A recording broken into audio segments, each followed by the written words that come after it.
इन पांचों विषयों की ग्राहक पंच ज्ञानेंद्रियां हैं। इन इंद्रियों के कहने में मत चलो।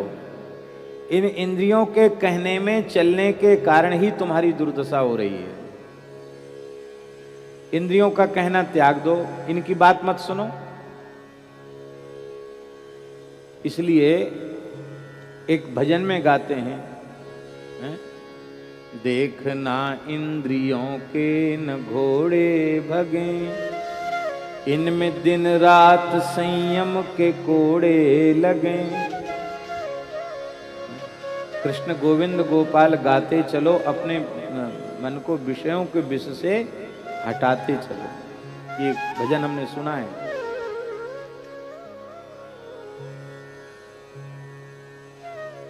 कहते महाराज,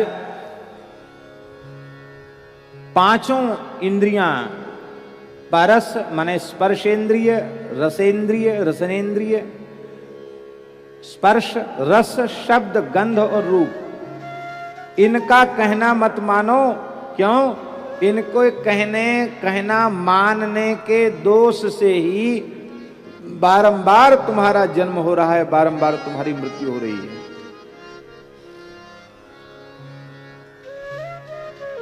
एक कहावत है, बड़ी सुंदर है। कुरंग मातंग पतंग भृंग मीनाहता पंचभिरेव पंच,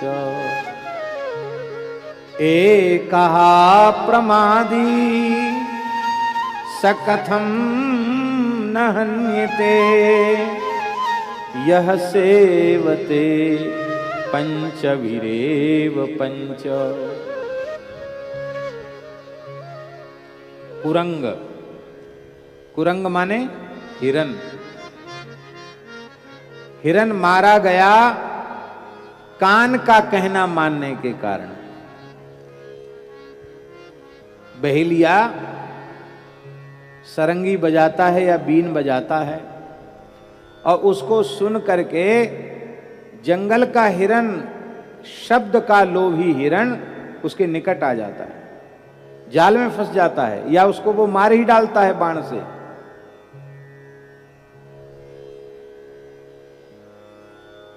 तो कान का कच्चा होने से हिरन मारा गया। मातंग हाथी, सबसे विशाल काय और सबसे अधिक बलवान प्राणी हाथी है। इसलिए वीरों में भी कहा जाता है 1000 हाथी का बल, 10,000 हाथी का बल। हाथी का बल,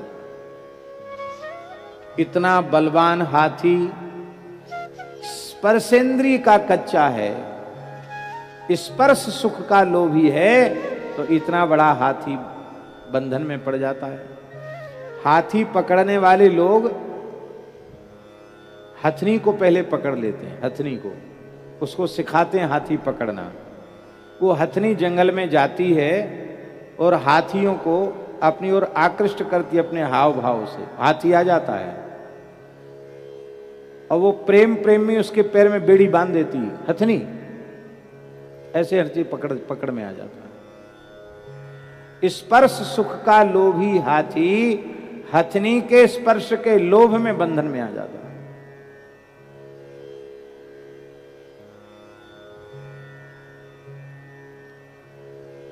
पतंग, पतिंगा, वो आंख का कच्चा है, रूप का लोभी है, दीपक में जल के खाक हो जाता है, दीप शिखा में भस्म हो जाता है। भृंग भी भौरा, वो नाक का कच्चा है, गंध का लोभी है।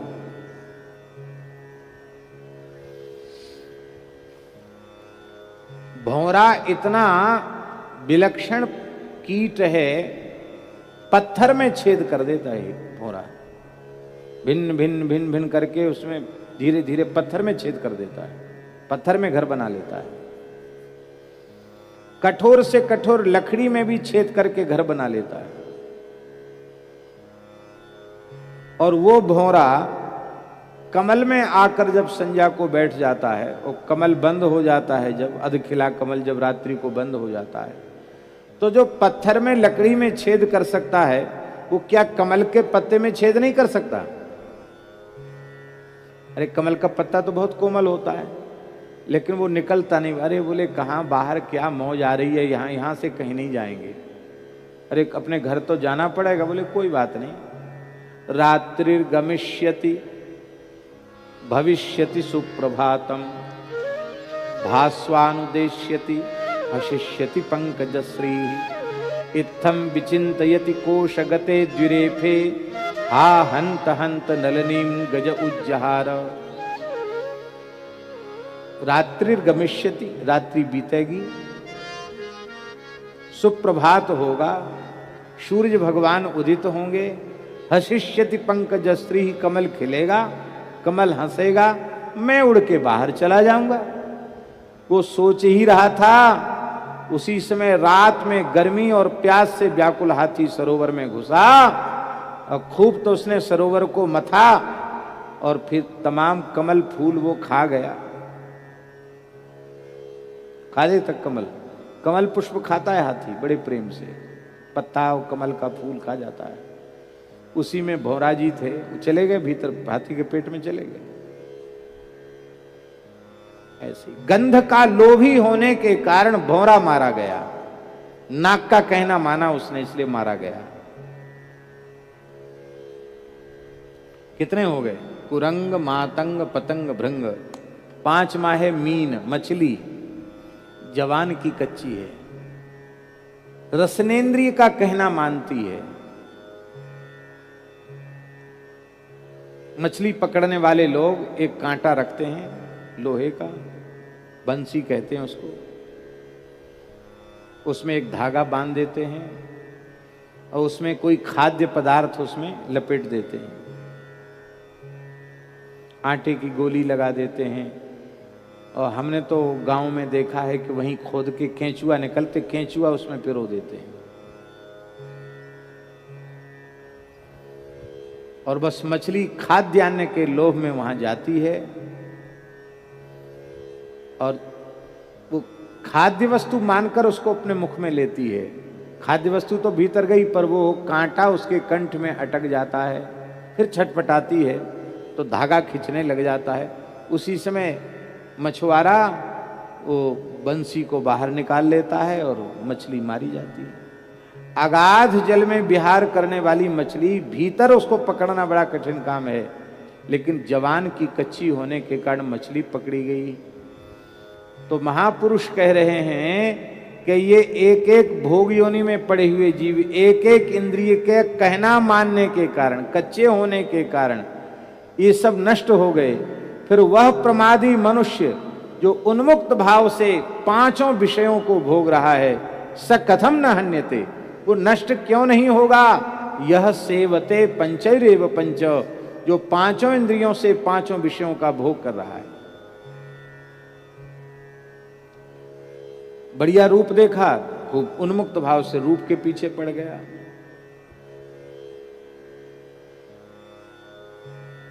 रस के चक्कर में पड़ गया, गंध के चक्कर में पड़ गया, शब्द के चक्कर में पड़ गया और स्पर्श के चक्कर में पड़ गया। समाप्त। अमूल्य मानव जीवन उसका विषयी स्वभाव के कारण नष्ट हो जाता है। अब बताओ, अब करें क्या? आखिर ये इंद्रियां अपने विषय को ग्रहण करेंगी कि नहीं करेंगी? क्या करें? बोले ऐसा करो कि इन इंद्रियों को हम ऐसा विषय बता रहे हैं कि उस विषय में यदि ये इंद्रियां लग जाएंगी तो ये इंद्रियां निर्विषय हो जाएंगी, धन्य हो जाएंगी ये इंद्रियां। आहा हा।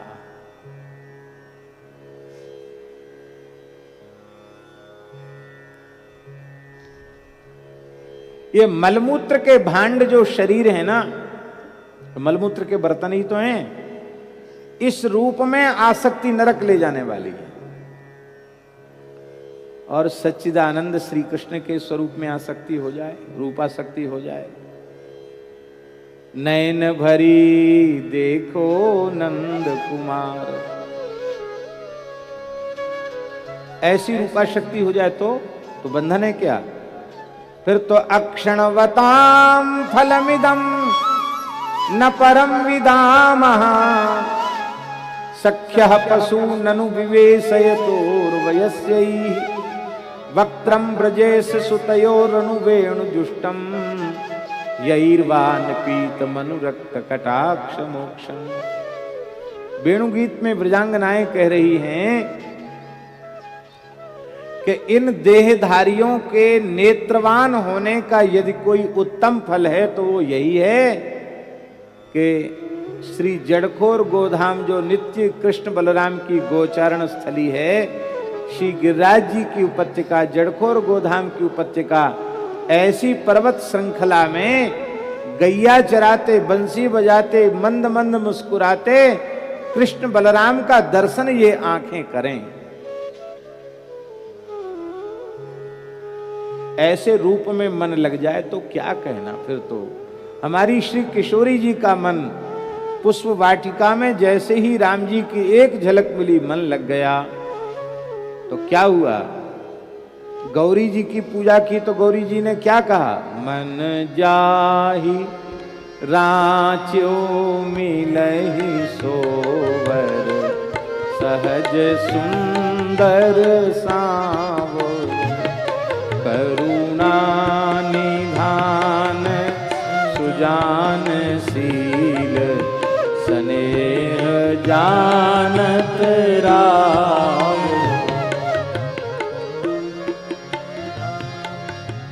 सुजान शील स्नेह जानत राम। विषयी पुरुषों की इंद्रियों में भी देवताओं का निवास होता है, पर वे देवता उस विषयी पुरुष को शाप देते हैं।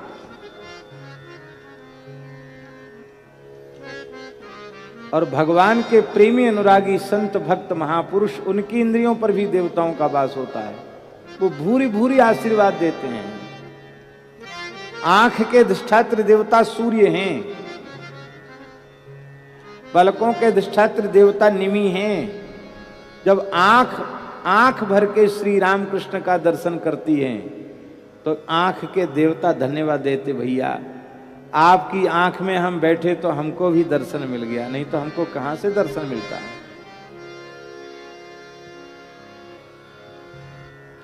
जब हम परनिंदा पर चर्चा सुनते हैं, संसारी विषयी पुरुष जिनको सुनकर मस्त होते हैं, ऐसे वासना को भड़काने वाले गीत सुनते हैं, तो हमारे कान के जो देवता हैं वो बड़े दुखी होते, शाप देते हैं। पर जब भगवान नाम सुनकर, भगवान के पवित्र चरित्रों को सुनकर के जब हमारे अश्रु कंप पुलक आदि भाव जगते हैं, तो कान के देवता भी कहते, भैया हम धन्य हो गए जो तेरे कारण के श्रवणेन्द्रिय के देवता बने। हाथ का देवता इंद्र है, और जब कोई भक्त अपने हाथ से गौ सेवा करता है, संतों की सेवा करता है, ठाकुर जी की अष्टयाम सेवा करता है, तो इंद्र भूरी भूरी आशीर्वाद देते, भैया हम तो वैसे स्वर्ग में भोग में विषय में पड़े हैं, पर तुम कितने दयावान हो, बड़ी कृपा की, तुम्हारे हाथ के अधिष्ठात्र देवता बनने से हमको भी साक्षात भगवत सेवा का सौभाग्य मिल गया।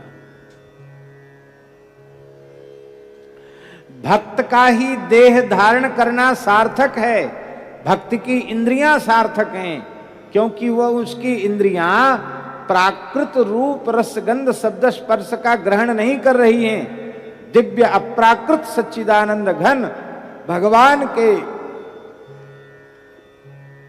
रूप का, रस का, गंध का, शब्द का, स्पर्श का अनुभव कर रही है।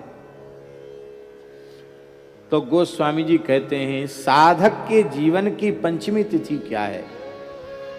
कहते हैं, पांचई पांच परस रस शब्द गंध अरु रूप, इनकर कहा न कीजिए इन इंद्रियों का कहना मत मानो। क्यों? बहुरी परव भवकूप। अब तक कहा माना तो संसार चक्र में पड़े, अब फिर कहना मानोगे तो फिर इसी संसार चक्र में भटकना पड़ेगा।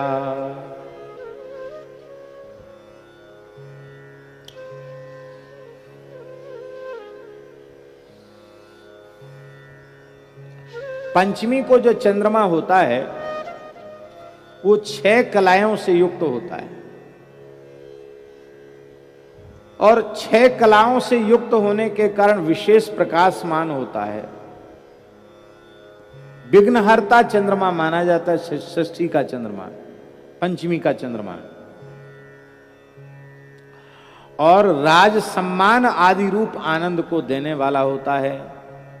वैसे ही शब्दादि विषय जो विघ्न करता है, भवकूप में डालने वाले हैं, इनमें इंद्रियों को न लगा करके भगवान की प्रीति में लगाइए, भगवान में अपनी पंच ज्ञानेंद्रियों को लगाइए, तब सहज आनंद होगा। और दूसरे का दुख देख करके रहा नहीं जाएगा, सहज करुणा उत्पन्न हो जाएगी। और ये करुणा, यह भी एक पंचमी की कला है। जब ये पंचमी तिथि का भाव साधक में आविर्भूत हो जाता है तो उसके भीतर करुणा जग जाती है, जीव में करुणा नाम की कला प्रकट हो जाती है। और करुणा नाम की कला प्रकट होते ही सर्वत्र आनंद ही आनंद होता है। महाराज जी, हम क्या कहें, बड़े बड़े जीवन मुक्त महापुरुष, जिनको अब संसार में आने की कोई आवश्यकता नहीं है, ऐसे भगवत पार्षद भी करुणा के कारण बार बार इस संसार में आते हैं। यदि वे न आवें तो हम मलिन जीवों का क्या होगा? हम सब पर कृपा करुणा करने के लिए वो आते हैं।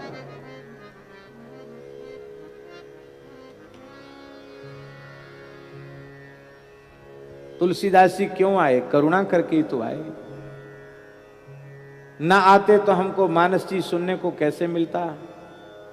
हम लोगों को विनय पत्रिका, दोहावली, कवितावली आदि पवित्र ग्रंथ सुनने को कैसे मिलते? करुणा ही ले आई उनको।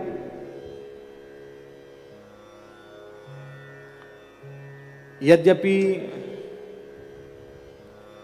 सबके बीच में कहना कहां तक उचित है ये तो हम नहीं समझते, लेकिन एक महापुरुष की आज्ञा है इसलिए हम कह सकते हैं।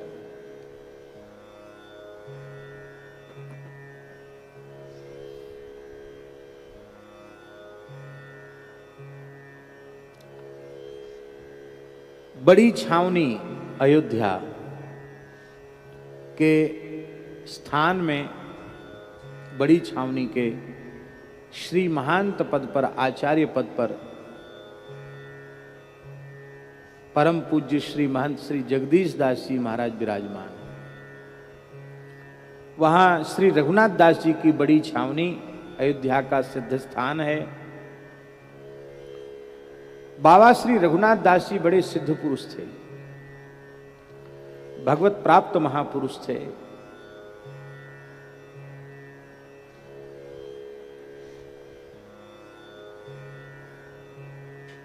कान्यकुब्ज ब्राह्मण कुल का उनका जन्म था, और कान्यकुब्ज ब्राह्मण अपनी गद्दी के रूप में उसको मानते। वहां के महंत के आगे कान्यकुब्जाचार्य लगता है, शास्त्री जी तो जानते होंगे।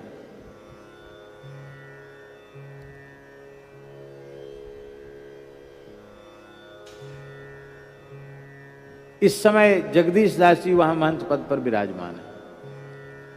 वो पहले महाराज जी के पास, हमारे महाराज जी के पास ही रहते थे, भक्तमाली जी के पास। जैसे हम पढ़ते थे वो भी महाराज जी से पढ़ते थे। कुछ व्याकरण भी पढ़े और परम पूज्य श्री रामानुज गुरु जी से श्रीमद् भागवत भी पढ़े। तब गुरु जी के यहाँ पढ़ने जाते, फिर वहाँ से कोई बात नहीं समझ में आती तो यहाँ महाराज जी के पास आके पूछते थे। तो महाराज जी से बोले कि महाराज जी, गुरु जी तो पढ़ाते आगे तक चले गए हैं, पर भागवत जी का पहला ही श्लोक हमारी समझ में नहीं आया, वो लग ही नहीं रहा है जन्माद्य से तो न्यादि तरता, समझे में नहीं आता। अब वो तो तमाम व्याख्या करके गुरु जी तो आगे तो बढ़ गए, पढ़ा गए। तो महाराज जी उनको सरलता से उनको समझाने लगे। तो उन्होंने एक प्रश्न किया जगदीश दास जी ने, महाराज जी से प्रश्न किया कि महाराज जी हमने सुना है आदि कवि महर्षि वाल्मीकि हैं, और भागवत जी के पहले श्लोक में लिखा है तेने ब्रह्म हृदय आदि कवये मुह्यंत यत सूरयः। तो आदि कवि शब्द वहां ब्रह्मा जी के लिए है। तो ब्रह्मा जी आदि कवि हैं कि महर्षि वाल्मीकि आदि कवि हैं? और जब ब्रह्मा जी ही आदि कवि हुए तो महर्षि वाल्मीकि को आदि शब्द लगाने की, आदि कवि लगाने की आवश्यकता क्या हुई? ये प्रश्न उन्होंने किया। यद्यपि उनका प्रश्न बहुत अच्छा था। महाराज जी हंसने लगे। महाराज जी बोले देखो, वस्तुतः कवि शब्द का अर्थ केवल कविता करने वाला, तुकबंदी करने वाला नहीं है। ज्ञानवान विवेकी को कवि कहा जाता है। और भगवान ने अपने हृदय के संकल्प से ब्रह्मा जी को वेदों का ज्ञान दिया। तो सृष्टि के आरंभ में प्रथम ज्ञानी ब्रह्मा जी हैं, विवेकी ब्रह्मा जी हैं, इसलिए उनको आदि कवि कहा जाता है। तो भागवत के मंगलाचरण में आदि कवि शब्द से ब्रह्मा जी को ही कहा गया, और वे ब्रह्मा जी ही राम जी का गुणगान करने के लिए महर्षि वाल्मीकि के रूप से प्रकट हुए। इसलिए आदि कवि ब्रह्मा का स्वरूप होने के कारण महर्षि वाल्मीकि को आदि कवि कहा जाता है। वेदांत वेद्य तत्व जब श्री राम तत्व के रूप में प्रकट हुआ तो वेदों ने विचार किया कि मैं भी गुणगान के लिए अवतार लूं, तो किसके मुख से लूं? वेद तो ब्रह्मा जी के मुख से प्रकट होते हैं। तो ब्रह्मा जी को वाल्मीकि के रूप से प्रकट होना पड़ा, और वेद वाल्मीकि रामायण के रूप से प्रकट हुए।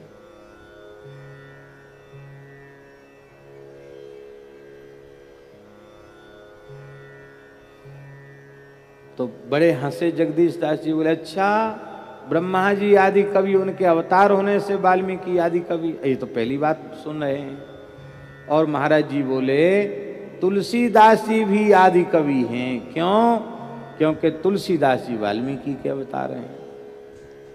तो ब्रह्मा जी आदि कवि, ब्रह्मा जी के अवतार होने से वाल्मीकि आदि कवि, और आदि कवि वाल्मीकि के अवतार होने से तुलसीदास जी आदि कवि।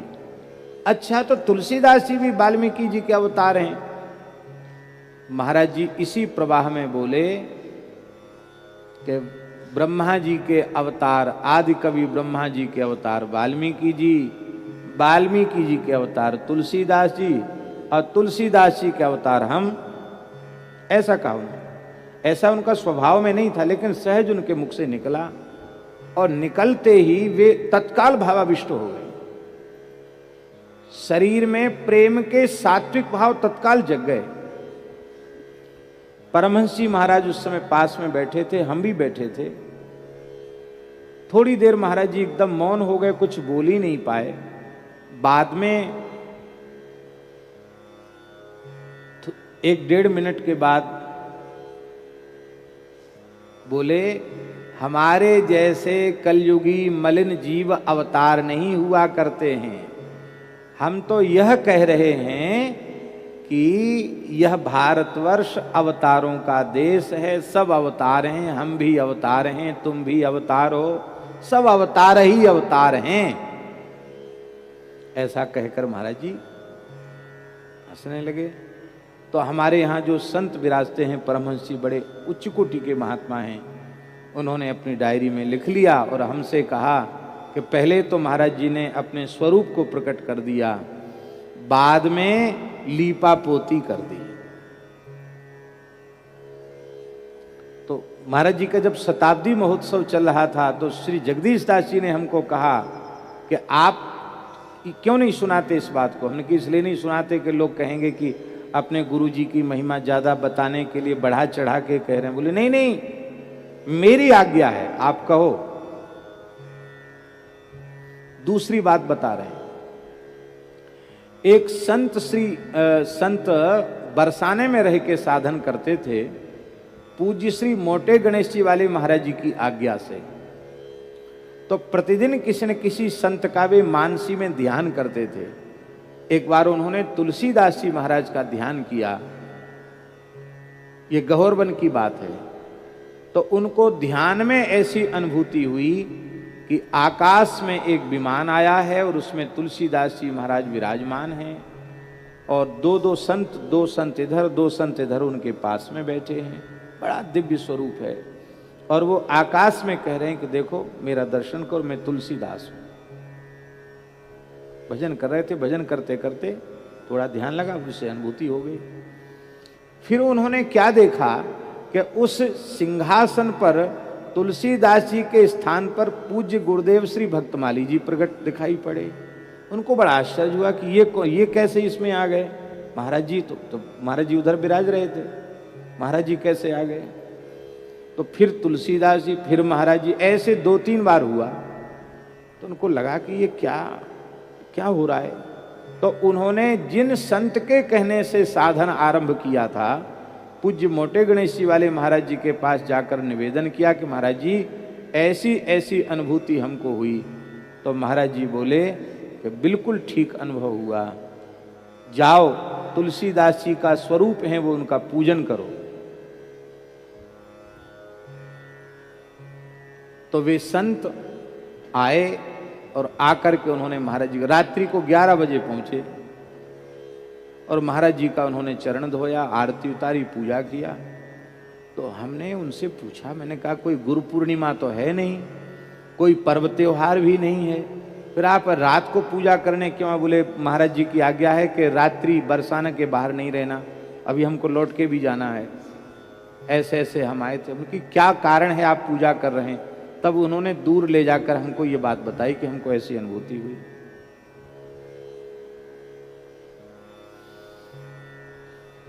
कौन संत किस रूप में है इसको कोई नहीं कह सकता। अब वो स्वयं तुलसीदास जी हैं और भक्तमाल का ऐसा विलक्षण कार्य उनके द्वारा संपन्न हुआ जो आज जन जन में भक्तमाल पहुंची है। उसका श्रेय पूज्य गुरुदेव भक्तमाली जी महाराज को जाता है। पहले भक्त वल्लभा टिप्पणी लिखी, फिर 4 खंडों में बृहद व्याख्यान उन्होंने किया, टीका की।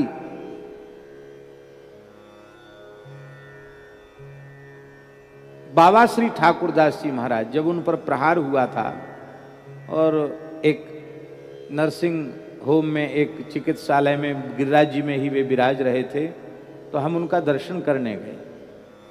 उसमें बाबा श्री ठाकुरदास जी ने हमको कहा कि आप जानते हैं बाबा श्री गणेश दास जी कौन है। हमने कहा महाराज जी हम क्या जाने, बाबा हम क्या जाने। बोले साक्षात नाभा जी हैं, भक्तमाल का व्याख्यान करने आए हैं। फिर थोड़ी देर बाद बोले इसको झूठा नहीं समझना, सच्ची बात समझना, साक्षात नाभा जी महाराज हैं। तो हम अपने मन में विचार करते हैं कि नाभा जी भी ब्रह्मा जी के ही अवतार, तो ये एक भी संत की बात प्रमाणित हो गई।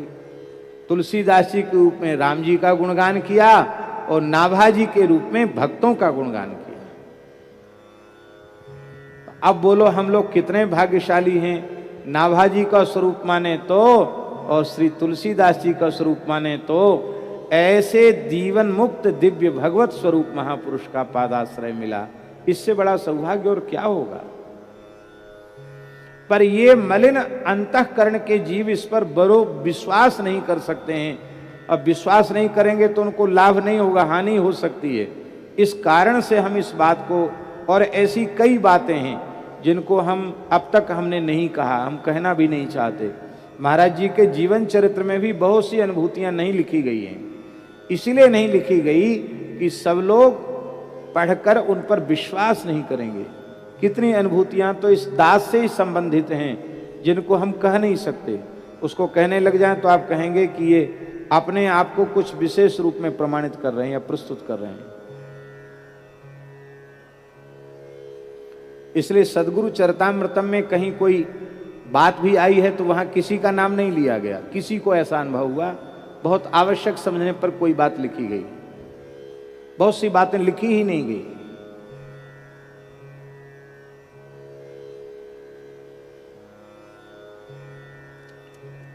तो कहने का आशय यह है कि